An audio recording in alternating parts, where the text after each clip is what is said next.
आज की कहानी है प्यार का कोई मोल नहीं। ये कहानी है उस लड़के और लड़की की जो अपने प्यार के सहारे अपनी सारी खुशियाँ एक साथ बांट रहे और उन्हें दुगना कर रहे और अपने गम बांटकर उन्हें कम कर रहे। इस कहानी में अनिरुद्ध नाम का लड़का है और प्रिया नाम की एक लड़की है। अनिरुद्ध बड़ा ही सीधा साधा लड़का है। अनिरुद्ध के लिए उसका परिवार ही सब कुछ है। अनिरुद्ध अपने परिवार के लिए कुछ भी कर सकता है, इसलिए वह दिन रात मेहनत करता है और दिन रात मन लगाकर पढ़ाई करता है, साथ ही साथ कुछ काम करता है जिसे कुछ पैसे कमा सके। अनिरुद्ध दिन रात इसलिए मेहनत करता है ताकि वह पढ़ लिख कर कुछ कर सके, बड़ा आदमी बन सके और अपने परिवार का नाम रोशन करे। अनिरुद्ध की यही ख्वाहिश थी कि अपने माँ बाप को वह खुशी दे सके जिसके वह हकदार है। अनिरुद्ध इंजीनियरिंग करता है, साथ ही साथ वह पार्ट टाइम जॉब भी करता है। अनिरुद्ध चाहता है कि वह बहुत बड़ा आदमी बने, उसे अपने करियर में सक्सेस मिले ताकि आगे चलकर उससे उसके परिवार को किसी भी तरह की मुसीबत का सामना ना करना पड़े। अनिरुद्ध रोज की तरह अपने ऑफिस जा रहा रहता है। वहां आज उसके ऑफिस में एक प्रिया नाम की लड़की ने न्यू ज्वाइनिंग की होती है। प्रिया को देखते ही अनिरुद्ध को उससे प्यार हो जाता है, पहली नजर वाला प्यार। प्रिया भी अनिरुद्ध की तरह ही सीधी साधी लड़की होती है जिसके लिए उसका परिवार और उसका फ्यूचर ही सब कुछ है। वह अपने माँ बाप का हाथ बटाने के लिए पढ़ाई के साथ साथ पार्ट टाइम जॉब भी करती है। प्रिया लेकिन अनिरुद्ध से थोड़ी सी अलग है। अनिरुद्ध अपने माँ बाप के कहने पर चलता है, जैसा वह कहते हैं वह वैसे ही करता है, लेकिन प्रिया अपने सपनों को जीना चाहती है। वह अपने सपने पूरे करना चाहती है। उसका जो दिल चाहता है वह वही करती है। उसने कभी दुनिया की फिक्र नहीं की, लेकिन उसके परिवार की पुरानी सोच उसके सपनों के आड़े आ गई, इसलिए प्रिया अपने सपने अब तक जी नहीं पा रही थी। पर उसके मन में अभी आशा जगी हुई थी। उसका भगवान में भी काफी विश्वास था। उसे यकीन था कि एक न एक दिन उसके सपने जरूर पूरे होंगे। जब अनिरुद्ध और प्रिया की पहली मुलाकात हुई, अनिरुद्ध उसे अपना दिल दे बैठा। उस दिन से दोनों में दोस्ती हो गई। प्रिया को अनिरुद्ध का स्वभाव अच्छा लगने लगा। अनिरुद्ध हर वक्त उससे बात करता, उसका छोटी छोटी चीजों में मदद करता, हर वक्त उसका ख्याल रखना, हमेशा उसे पूछना कि उसने खाना खाया कि नहीं। धीरे धीरे प्रिया भी अनिरुद्ध को पसंद करने लगी थी।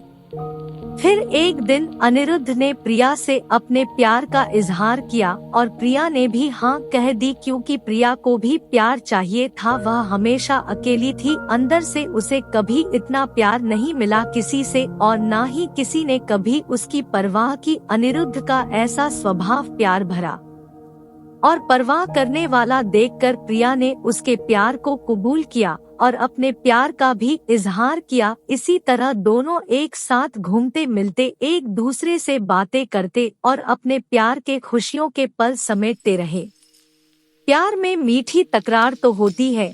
इनके बीच की तकरार हुई, पर इन्होंने एक दूसरे को समझा, एक दूसरे को संभाला और हमेशा एक दूसरे का साथ दिया। अनिरुद्ध और प्रिया दोनों एक साथ कॉलेज जाते हैं, एक साथ काम पर जाते, जहां जाते हैं हमेशा एक दूसरे के साथ रहते। इसी तरह खट्टी मीठी यादों के साथ दोनों ने एक साथ 4 साल गुजारे। साथ ही साथ प्रिया इंजीनियर बन गया, जिसकी काफी अच्छी नौकरी है, और प्रिया भी एक राइटर बन गई। साथ ही साथ वह अच्छा गाना भी गाती है। अनिरुद्ध ने उसका सपना भी पूरा करने में मदद की, गाना गाने का और अपनी आवाज को लोगों तक पहुंचाने का।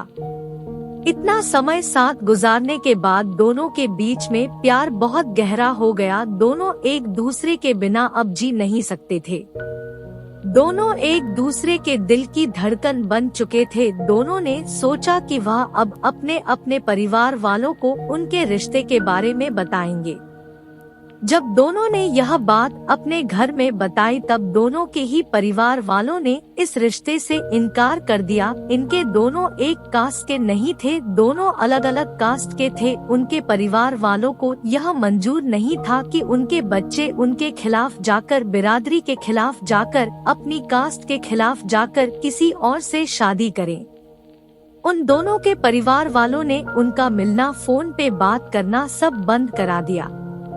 दोनों एक दूसरे के बिना रह नहीं पा रहे थे, दोनों एक दूसरे की याद में तड़प रहे थे, दोनों एक दूसरे को मिलने के लिए बेचैन थी। अनिरुद्ध जो अपने परिवार की इतनी इज्जत करता है, उनके लिए कुछ भी कर सकता है, उन्हें कभी दुखी नहीं देख सकता। अपने परिवार की खातिर उसने प्रिया को भूलने का फैसला कर लिया। प्रिया को अपने प्यार और भगवान पे पूरा भरोसा था।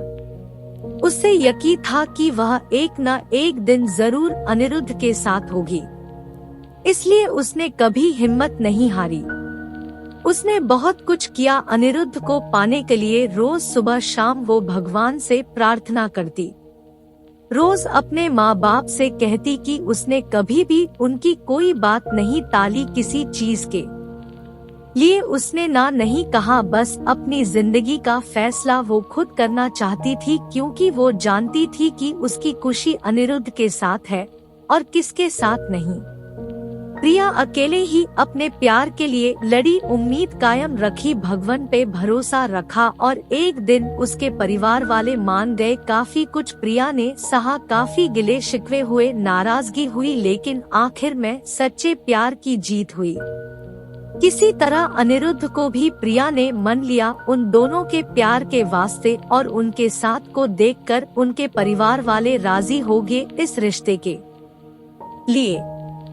दोनों अलग कास्टे के होने के वजह से दोनों के परिवारों को समाज का डर था कि लोग क्या कहेंगे, लेकिन अनिरुद्ध और प्रिया को किसी चीज की परवाह नहीं थी।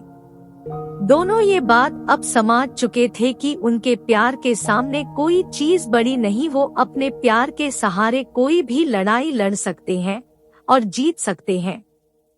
आज के जमाने में कुछ लोग ऐसे भी हैं जो अब भी जात पात ऊंच नीच को मानते हैं, पर इस कहानी से हमें यही सीखने मिलता है कि प्यार की कोई जात नहीं होती, प्यार का कोई धर्म नहीं होता। प्यार तो प्यार होता है जिसके सहारे जिंदगी खुशी से जी सकते हैं। Thank you for watching. Please like, subscribe and share.